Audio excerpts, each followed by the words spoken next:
So as a final step to the garden build, I am adding insect netting. This is just a kit that I bought from the Jeff Bezos store, but I'm sure you can find it at any gardening store. I just couldn't find it at mine. And I'm putting several hoops. I think I ended up doing 4, just to space them out to keep the insect netting off of the plants.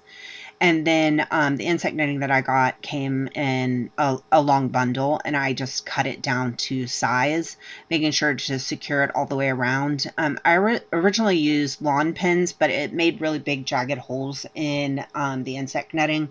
So now I'm using rocks because I have an abundance of rocks where I am, and it does the job.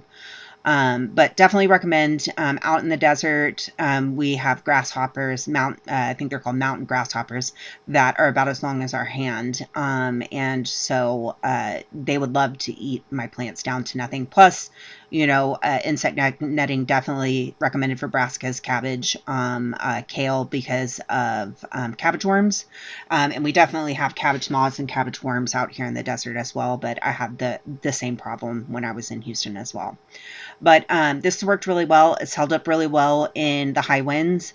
I've had to do little to no adjustment to it. I do see that the insect netting is going to wear out over time, so it will have to be replaced periodically.